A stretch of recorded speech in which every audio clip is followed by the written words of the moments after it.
this end.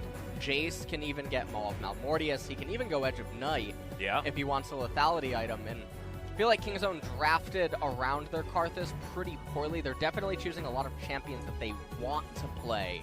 And we'll have to see if the comfort ends up working out for them. But I do have to say, Afrika, they started out Phase 1 really strong.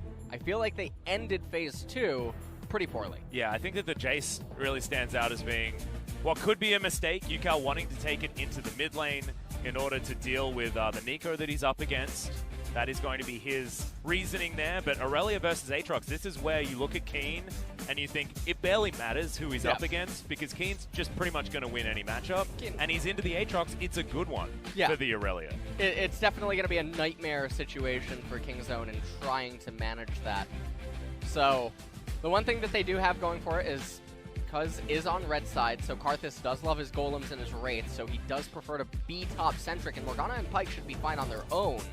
So it does mean that maybe he can aid something for Rascal in top lane. But if this team composition falls behind, there's no coming back. Yeah. Karthus will do 0 damage, level 6 to 11. And also, this is another Frostmancy bottom lane that's pretty easy to pull off for Kingzone as well. So they will have some extra money down there. Probably not going to be Kleptomancy taken by the Morgana, but see what happens as we get into game number 1.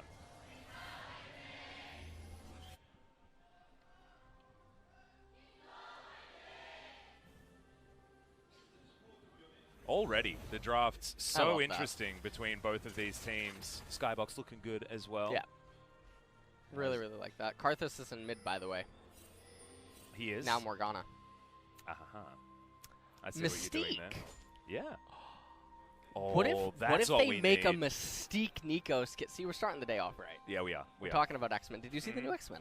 No, I didn't. I heard that it's absolute trash. Okay.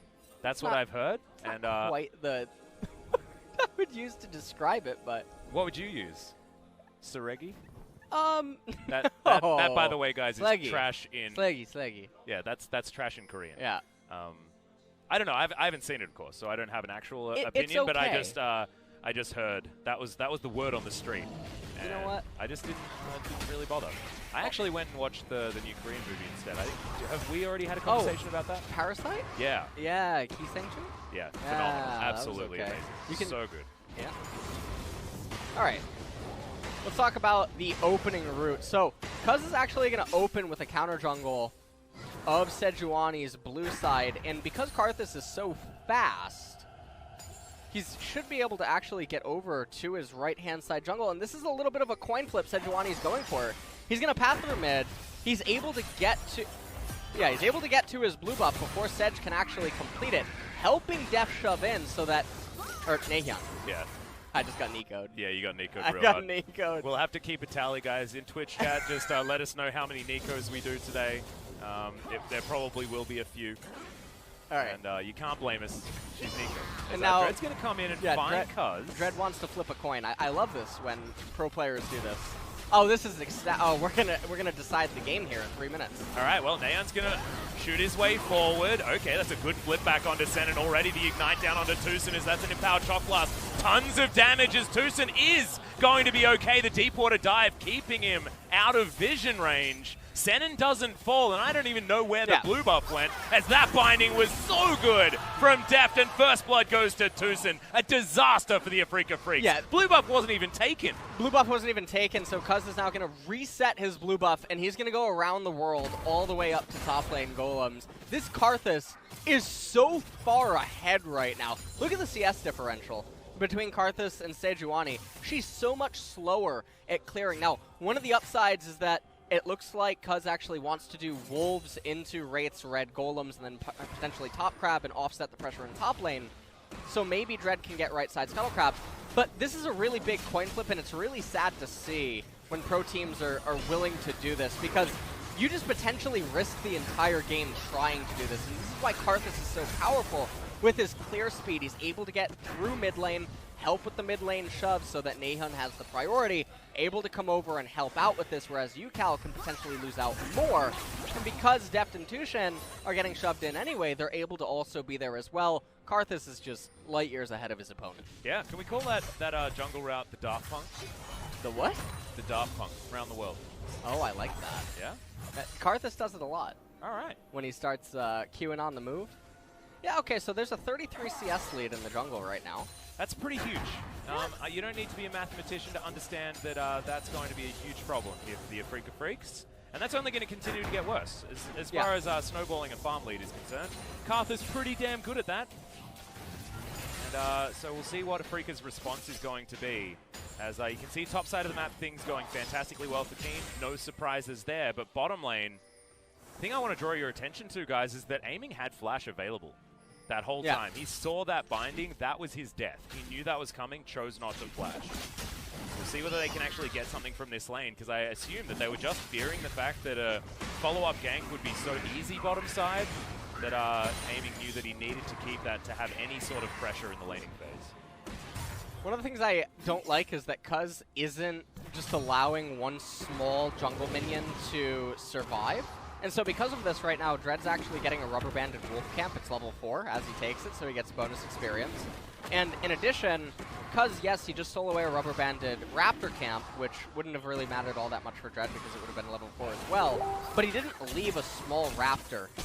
So he's not doing as much as he can to add insult to injury. He is getting this mountain break here at 5.5 minutes. Yeah, Wall of Pain, Dread. Is going to be able to get in there in smite range? No, it's going to be taken by Cuz. Really good timing as Yukal bounces forward. The Pike already dead. Death Defy will be available because no ultimate and isn't going to be able to find the lay wastes either. It is going to be a 2-for-1, but that's in favor of Afrika after the Drake went over to King Zone. Karthus getting that dragon is quite good. Senna not able to find any CC right there. Fiendish Codex now picked up for Cuz. Ooh, flash out of the ultimate, but Keen. Flash for ult, you'll take that trade any day of the week. Look at the CS differential. There is no better top laner in that. He is actually just worlds apart from everyone else. Neon is going to be able to land the snare, but Yukal has himself the Hex Drinker to keep him alive. Actually, all he has. No Corrupting Pot here for Yukal on his chase. He's looking to try and smash this lane, but as you can see right now, as it stands, Neon's doing absolutely fine. Has a couple of stacks on his Dark Seals. We have a look at this one more time. And you can see... He's a body right now. Yeah, so... Puts himself in the way. Cuz is able to end up getting the dragon. Tushin ends up going down, but they're able to at least trade. Dark Harvest stack picked up as well for Karthus, and then unable to do any more damage right there. Not the most synergy with Nahon's Snare. Ended up missing one of his lay wastes. And now Cuz level 6, Dread still level 5, and he's going to be able to steal away the blue and also get his blue. Really bizarre teleport from Atrox. Oh, I think it's just Rascal trying to continue flexing on this jungle position. And Cuz, he's going to be able to take that one as well. Gets a leash for the Karthus, and we know exactly where the money's going this game. Yeah. It's going into Cuz.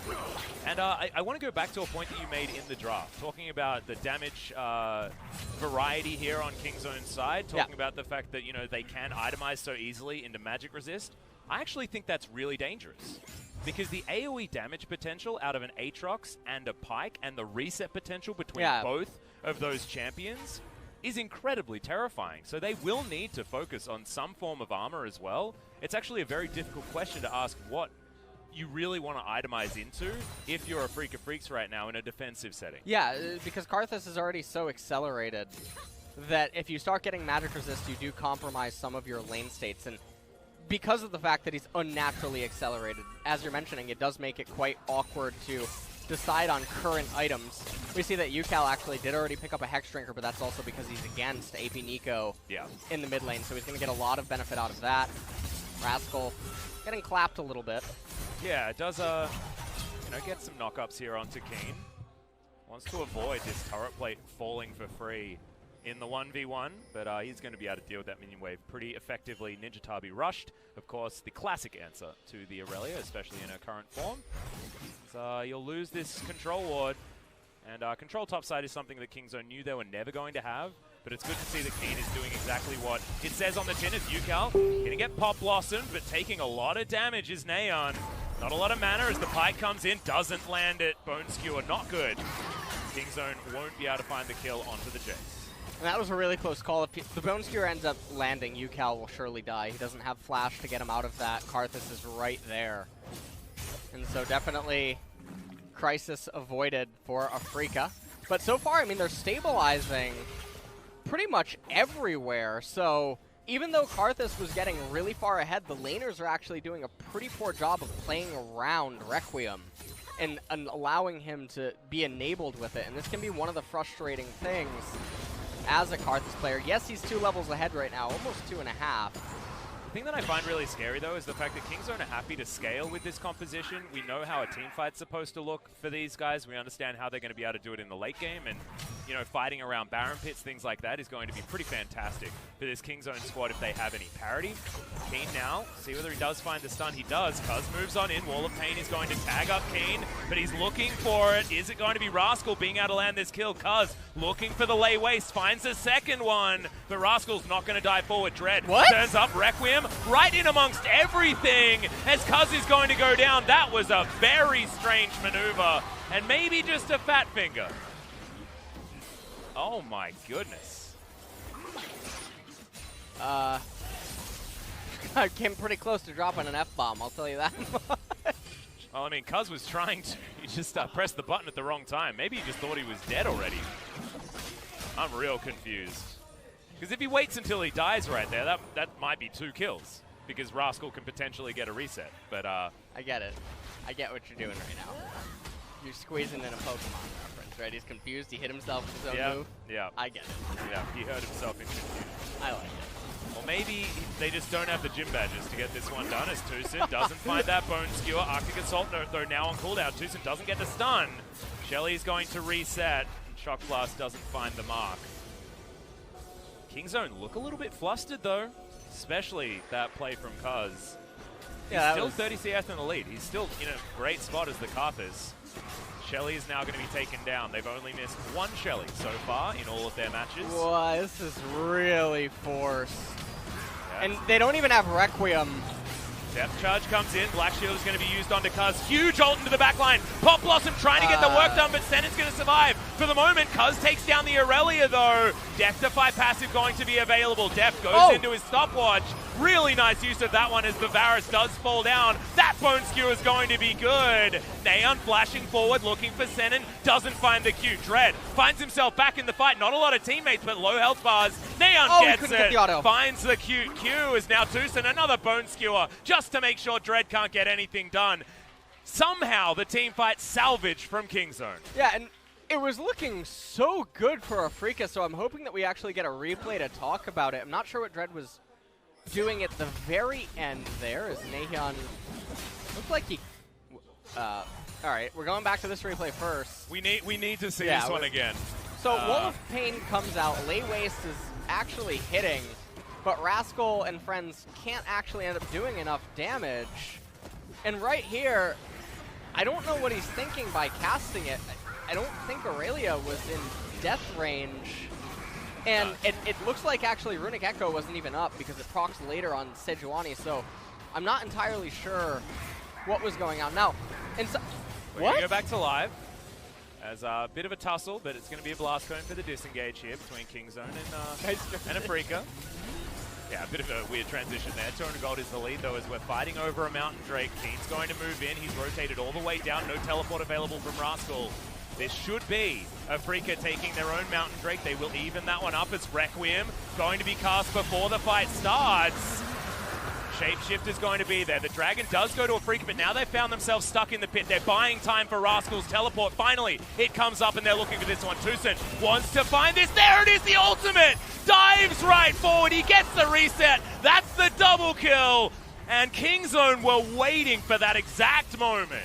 And that's a really big victory for them right now. They're going to be able to offset a lot of the tempo in most of the lanes, and Karthus, he's going to be able to transition back into farming at this point. Another snare. Tucson does a lot of damage. Super Soaker's going to land. Tucson not going to find it. He's going to fall down as Afrika have turned this one. It's a good stun onto Neon in the backside. He gets snared, but the ultimate's going to be there. The Q reset was just too beautiful from Keen. Locks down the Nico. Not enough Wall of Pains are going to be available for this as Deft now fighting with aiming. We've got 2 Super Soakers on this squad, but that's the Dark Binding that aiming needed to avoid. Now the ultimate's in from Deft. Dredge line from Senin to try and buy him some time. Good snare. Flash forward. There's the depth charge. Black Shield still going to be there. And I think he may have needed that extra Q damage to finish off the kill. In the meantime, Afrika are also taking down Shelly, and the ultimate's good onto Rascal. Finds himself the ult as he wants to get rid of Dredge. Does find it. The reset's going to come in here as now Shelly joins the fight, and Kingzone may have just turned it on the top side. And this does mean that Kingzone are going to be the ones that get the Rift Herald. There's no turret place remaining, though. Oh, man, that feels sad. Yeah, that reset is not good. Man, this is going to mean that Jace, he's able to get here in time. Can he land an EQ on Aatrox? It's a good snare, but Rascal is going to fall down. That's a great EQ like you were talking about, Yukal. Now able to dive forward, cuz the Ignite's ticking and he is going to go down. Neon looking for that one, finds Keen, Pop Blossom in. Tusin's now here to help, and Death from below is exactly that. Shelly finally We're falls. in solo queue now, Yeah, we certainly are. Tusin trying to get over the wall, but he won't make it. It's another Q from downtown that locks down the Pyke. I love this game. We have 24 kills in 15. This is some LPL style, but this is exactly what both of these teams were talking about, right? They're both inspired by the fast and loose playstyle that G2 were winning with, right? This is what we should be expecting from this series. So we're taking a look at the Mountain Dragon fight, and one of the things that I haven't actually gotten to talk about is in these close condensed quarters, Wall of Pain actually helps amplify so much damage. Oh yeah. For Kingzone, and you can see Tushin on the west side, he's looking for a Pyke ultimate. Teleport was coming in from Aatrox. I think it would have been better positioned if it came in from mid lane and he got a sandwich. As you can see that it's not the most effective teleport coming in with his own team. If he had a flank, it would have been a little bit better. And then right here, Kingzone are a little bit overeager to try to get a kill onto Yukal. He ends up out playing it. It's a great move back there from Yukal just to make sure that Tusin went too far. And good follow-up from the rest of the team. Keen trying to put his teammates on his back. And Dread not able to quite land the knock-up right there in the end. So after all of this, one of the other unspoken things about what is transpiring here amongst these 24 kills is the Dark Harvest stacks for Karthus keeps ramping. The more fighting you do around the Karthus, the better he's going to feel, just because exactly that. Keeps getting damage. Yeah. And now he's going to transition towards the top side. The Rift Herald is summoned. That was actually picked up in amongst all the chaos by Tusin. Now Afrika looking to try and defend. Shelly will be able to get a charge. No plates as you illustrated earlier on. Sets herself up, moves her way down. Not going to be able to take the turret by any means. Afrika, successful defense. No towers actually falling. Too many champions falling for any turret damage to actually be able to come in. And this is one of the annoying parts that we're starting to see in the itemization. All the merc treads are starting to be completed on the side of Afrika. Hex Drinker already, another Null Magic Mantle picked up for Sejuani. And you have to imagine that Wit's End will come in on Varus. The problem that I'm seeing from this Afrika comp, though, is they've got no one that can build a Zhonya's Hourglass, right? They're going to have broken stopwatches most of the time. Stasis is so incredibly good against Pyke. And Pyke is going to be what these team fights are going to be about in the late stages for Kingzone, right? Cuz goes in, he dies, Requiem, everyone gets low, and then Death from below mops everyone up, alongside Rascal doing so much AoE damage and having such ease to get that first kill, start that World Ender reset situation going. Like, you know exactly what Kingzone are trying to do with this composition, and Afrika Freaks, yes, they can build all the Merc Treads that they want, but they're not going to be able to go golden at the right times to get these fights on their terms. As Keen rotating up, the Bone Skewer's good. It's a fantastic stun to come through as well. Keen knows that he has to try and fight, but he can't do it. Reset comes in on the Death from below. Dread now. Arctic Assault will get him over this wall if he wants to. See whether they actually want to fight as Tusin turns up. Arctic Assault doesn't land onto Dread.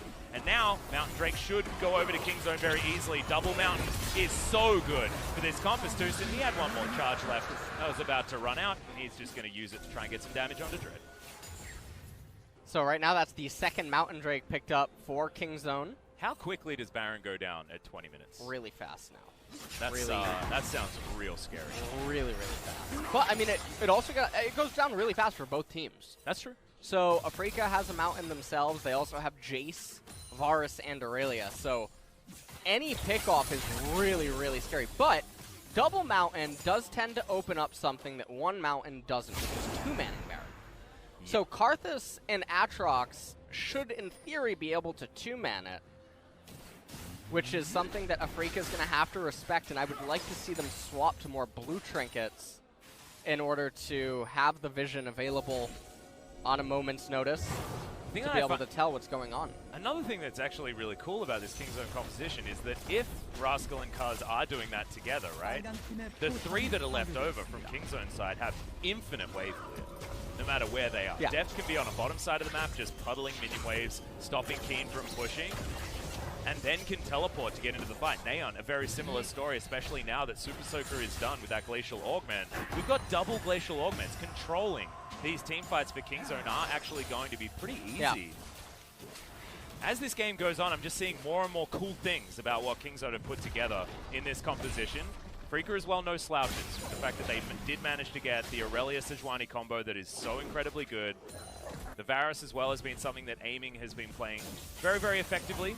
Interesting note is that over 8 games, Aiming's played 8 separate champions. The Varus game was a victory. Tucson takes a bit of damage there from the piercing arrow. This is definitely still anyone's game at this point. Okay. Tower, will it go down here? One auto, flies forward. Q not going to do too much there to Dread, but that's a hair's breadth away from falling. Tucson clears out some vision. We'll set up for another push. And on this one, that top outer will be falling down. It's only a turret falling in favor of Afrika at the moment. However, the gold is still going to be slightly in favor of Kingzone. This series, incredibly close. We have to think back to Kingzone series against SKT. It was very similar to this in game number 1. Very close. But it was Kingzone taking those big plays towards the mid to late game that really got them over the line. Will they be able to do it against this Afrika Freak squad that have also been winning in a very similar fashion? It's all about proactivity, making the plays before your opponents. And it's great to see from the LCK because this was some of the biggest criticism that any of our LCK teams got, is that we play too much for the 80-20s. We need to be taking more of the 60-40s. Well, they definitely have in this game. Oh, hell yes. A lot of I think we've been taking 40-60s in this game. All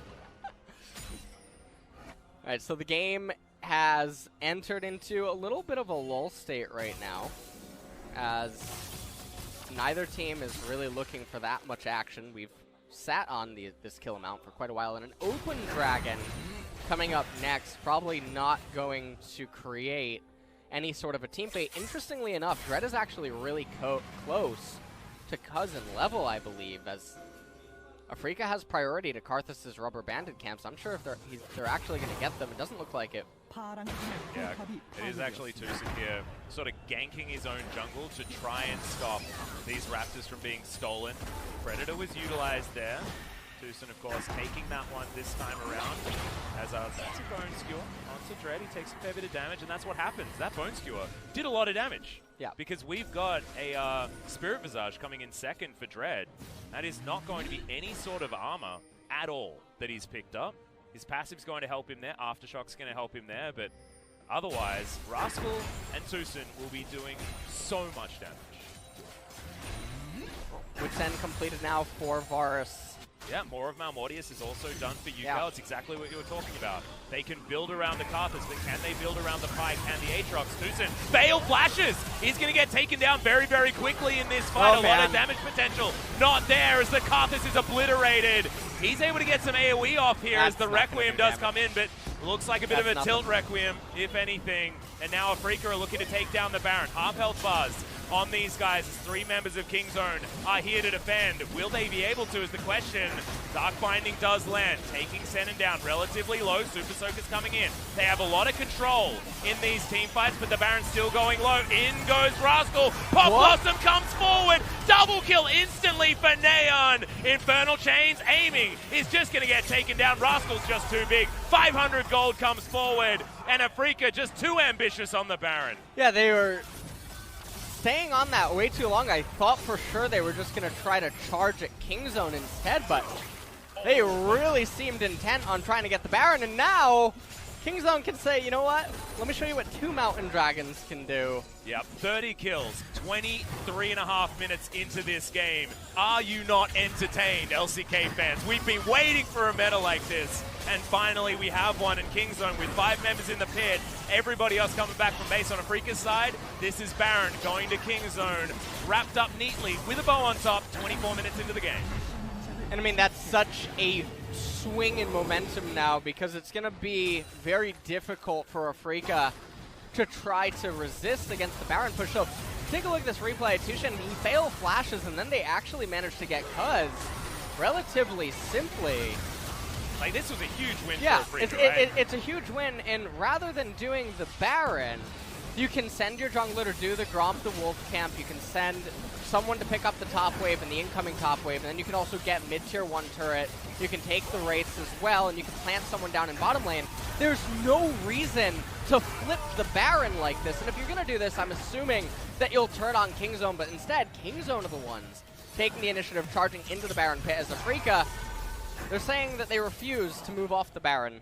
And They're being really stubborn. And it's the best time to be all 3 of those champions from Kingzone as well. I mean, you're in a Baron pit, Soul Shackles, epic value. You saw the Pop Blossom from Neon. His Pop Blossoms have been amazing. He's just quietly 6-1 and 7 this game on the Nico that has really turned into his best performing champion here in the LCK, and one that probably needs a little bit more attention for a lot of our LCK teams, anywhere you put it on this map. And just with all the control they have with double Glacial Augment, just means that there's no way Afrika can close distance, and Deft and Neon can decide when they want to go in and when they want to press their buttons and make things happen. And that is so dangerous on a Kingzone squad that is known for being epically proactive. We'll see how proactive they can actually be with this Baron. As Karthus is really good at sieging, and so is Morgana. They do have to be really careful, though. And I'm not willing to say that this game is just over yet. Oh, no, Pyke, it's only 3,000 gold, yeah, right? Pyke is threatening with his ultimate, and they do have the combo with the Requiem. Only has a Dustblade of Draxar, though. Yeah, Neon is going to go down into his Zhonya's. Teleport to follow up now as Requiem comes in from off to the side. Cuz will get forward, but there are the resets. That World Ender is going to last forever if they can even take any of his health bar. Another one comes forward. Death from below is named real well this game, as Rascal will be able to take down this minion wave. The inhibitor turret is going to go down as well. Baron empowered minions and a hell of a lot of damage, and Kingzone will break the base. So Afrika, they were unwilling to just be a little bit more patient. They took the fight in front of their dead tier 1 turret, thinking that it was going to be advantageous for them, but instead... Well, I guess if they pop Neon and kill him before anything can happen, right, that is huge. Then they're in a 4v5, they can reset, get themselves back to a good situation. But that's 2 kills that lost them an inhibitor. That's so scary, because Kingzone, if they get a little bit of time to follow up on any gank attempt like that, it's just instantly going to go their way. We'll take a look at this one more time. Sejuani comes over the wall. Actually, everyone gets onto everything, but Nahon's able to get into Zhonya's. And then right here, Dread, he ends up going down to Tushin. Resets, like you were talking about, they came in. And then at that point, it's really hard for Afrika to do anything. So they tried to capitalize on an opportunity, not able to. Yep, just straight up didn't happen. Neon's going to be so confident that a Majia's Soul Stealer is in his back pocket. He's got his 3 activatable items that he feels really good about having that Glacial Augment, and is now just going to get more and more stacks. And if you can throw everything in the kitchen sink at him and not get the kill, then I think that Majia's is absolutely calculated and just the best choice. Well, he's already at 10 stacks, so he's getting the Soul Stealer passive thingy-majiggy that I don't know. Do you know its name? Soul Stealer passive thingamajigger. Is that it? I think that's what it's called. Right, yeah, I like that's that. the technical term. That definitely needs to be renamed. Yeah, or at least put it in with that name in Teamfight Tactics. That needs to go on the PvE. Yeah, definitely get that in. Excellent. See, look, we're just having the good ideas, man. We are. Yeah. Sign us up. You want to hear what? We need to pull a Jat. Let's go over to the balance team. Or at least the skins. Yeah. I like it. Yeah, there we go. Well, Dread is being sandwiched as Def lands the Dark Binding ever so easily. Bone Skewer's going to pull the piggyback as well. And I don't know what he's doing. He's dying. He is dying. He's taken a while to do so. Aftershock's pretty think... strong, but that is just a very, very dead piggy in the wrong place at the wrong time. They're like, Kingzone's like a bunch of poachers. They just killed Kevin Tuggle. Yeah, I actually confused myself a lot because I said piggyback and it was out of context and very strange. However, Bone Skewer does do that. It pulls the piggy back. So You call him the boar a piggy? yeah, All right, Chris is a piggy. Okay, I like that. Kingzone take down an inner turret very easily. Bottom lane inner is still there. We'll see whether that's going to be the next target. 8,000 gold. Now the lead for our #1 team in the LCK. They have 100% control. The early game was chaotic, crazy, and very close. But this is like anything that. but that. Triple C. Yeah, I really alliterated hard there, didn't I? Oh, man. People All right. call me illiterate, but actually I'm illiterate. I like that. Yeah. I don't know whether that's actually the correct use of that word, but that was an alliteration anyway. Okay. Oh. Kingzone moving their way back. Just got a free reset. A lot of items being picked up.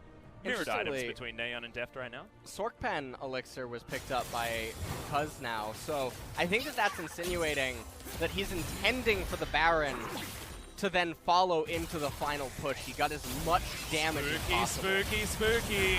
Neon diving in, good knock up there from Rascal. Death from below is not going to find the reset, but Rascal will find it for himself. Neon flashing forward, huge Pop Blossom as he goes golden before anything else can happen. Deft is going to go into his Zhonya's at exactly the right time as well. Keen wants to find it, should be able to get, no, can't actually get anywhere forward because he's getting kited so beautifully. Rascal finishes off the Jace, and now Dread is in the wrong place. Guardian Angel there, Cuz right ready to get rid of the Aurelia, and this should be the end of the game. And a really exciting game one between Afrika and Kingzone Dragon X. Super minions hit the base, and the Nexus turrets will fall. We expected a lot from this series, and I think game one gave us exactly what we wanted. Yeah, game one is really setting the tempo for what we're assuming could be a 3-game series. It should be a 3-game series, I think, between these teams. I think the early game certainly illustrated that even though things go perfectly for the Karthus, Afrika have inroads to get back forward. I think that Baron call was the first nail in the coffin. Yeah. But, you know, you go for 50-50 plays like that because that's the style that you want to be playing in. Afrika have been outspoken saying they want to make proactive moves. That was the wrong one, but I'm glad they're making them anyway. Yeah. Afrika, that Baron play definitely cost them the game. I think that from that moment, they actually had quite a big lead, all things considered, because of the way that they would scale into the later stages of the game. But nonetheless, Kingzone, they were quick and proactive to capitalize on the mistake and then convert into Baron themselves. And then from there, everything was just really downhill. It was, and this is after a draft where we asked a lot of questions, right, when it comes to Kingzone, because they picked all of their solos and jungles